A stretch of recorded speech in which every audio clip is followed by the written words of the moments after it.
اور میں آپ کو ایک اوریجنل لطیفہ سنا. السلام علیکم. چلو بھائی. کہ اللہ کے نیک بندوں کا تذکرہ جہاں ہوتا ہے وہاں رحمت کا نزول ہوتا ہے. بابے محفوظ ہوندے نے گناہ مت. اور پھر جہاں نیک بندہ خود ہوگا وہاں کتنی رحمت نازل ہوگی. چلو چلو چلو. ذکر پر ان کے رحمت نازل ہوتی ہے. میں اللہ کی رحمت کا حقدار بنوں گا, وہاں حاضری دوں گا پاک آپ کے گناہگار مرید آئے ہیں, اور ان کی برکتیں لوں گا, ہماری جھولی بھر دیجیے. سلام عرض کروں گا, المدد یا غوث اعظم, ایصال ثواب کروں گا. بے اولاد آئے ہیں, نیک صالح اولاد عطا کر دے. اس طرح کی اچھی اچھی نیتیں کر کے حاضری ہو. غوث پاک تیرے ہاتھ میں ہاتھ میں نے دیا ہے. اللہ معافی دے. توبہ توبہ توبہ. بزرگ خود ہی دشمن مان جائیں گے بزرگوں کے ماننے والوں کے. بزرگوں کے بارگاہ میں قدموں سے دینی چاہیے. پیٹھ یعنی جہاں ان صاحبان کا, ان بزرگوں کا چہرہ ہوتا ہے نا, اس طرف یعنی قدموں سے داخل ہو اگر ممکن ہو تو. نہیں, جس مزار پہ بھی جائیں نا وہاں کھڑے ہو کے کہیں کہ اللہ یہ جو بزرگ یہاں دفن ہے ان کے چھوٹے بڑے اگلے پچھلے جو یہ چھپ چھپ کے گناہ کرتے تھے, جو لوگوں کے سامنے کرتے تھے, سارے معاف فرما دے. اور اونچی بات سے یہ دعا کر رہی ہیں.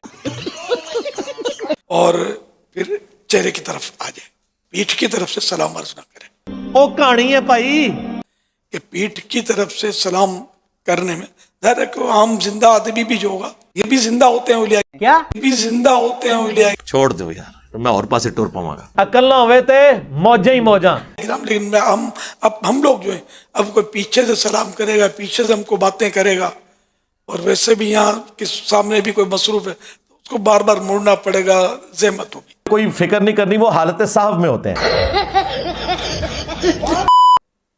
سلام بھی پیچھے سے کرے گا تو زحمت ہوگی, مڑ کے دیکھنا پڑے گا. اس طرح مطلب ہے کہ بزرگوں کو بھی اگر پیچھے سے کوئی سلام کرے گا تو مڑ کر ابے جلدی بول. دیکھنے کی زحمت ہوگی. اس لیے ادب یہی ہے کہ چہرے کی طرف سے سلام عرض کرے. واہ گڈ, کیا بات ہے. اور اس طرح کھڑے ہونے والے کے لیے کعبے کی طرف پیٹھ ہوگی, چہرے کی طرف رخ ہوگا. یہ بھی اس کے آداب ہیں. السلام علیکم یا سیدی, یوں کہ اگر نام لینا چاہے تو بھی کہہ دے, عرض کر دے, واقعی نام بھی بول دے.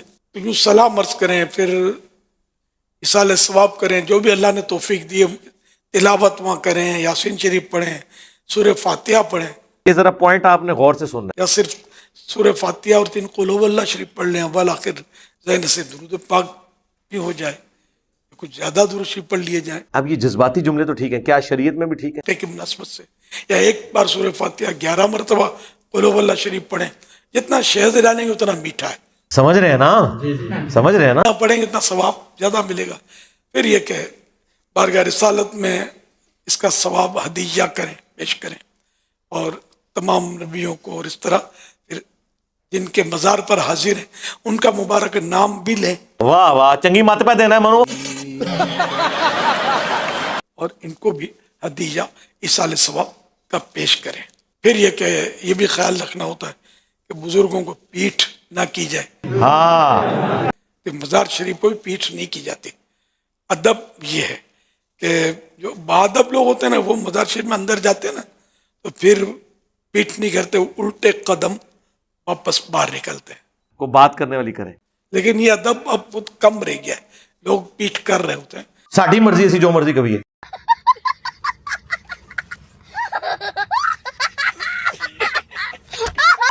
گناہ نہیں ہے, لیکن یہ کہ باادب با نصیب.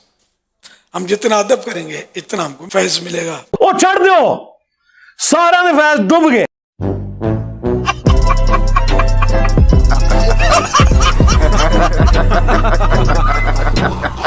آما پھر میں دساں, نبی اسلام نے فرمایا قبروں پہ مت بیٹھو اور نہ ان کی طرف رخ کر کے نماز پڑھو. پھر صحیح مسلم میں ایک حدیث ہے, نبی اسلام نے فرمایا میں تمہیں منع کرتا ہوں 3 کاموں سے, قبروں کو پکا کرنے سے, قبروں پر بیٹھنے سے, ڈائریکٹ بھی بیٹھنا منع ہے اور مجاور بن کے بیٹھنا بھی منع ہے, اور قبروں پر عمارت بنانے سے. اب یہ حدیثیں ہم بیان کریں گے تو لوگ کہتے ہیں نہیں پھر آپ لوگ مزارات کے خلاف بول رہے ہیں. چونکہ آپ مزارات کے خلاف بولتے ہیں اس لیے تو پھر وہ لوگ قبروں کی توہین کرتے ہیں. ہم نے قبروں کے خلاف کبھی کوئی بات نہیں کی ہے, مزارات سے اس لیے کر رہے ہیں کہ نبی اسلام نے منع فرمایا. تو لعنت ہے پھر ایسے لوگوں کے اوپر جو اپنے نبی کی تعلیمات کو پش دکھائے بیٹھے ہیں. That's it.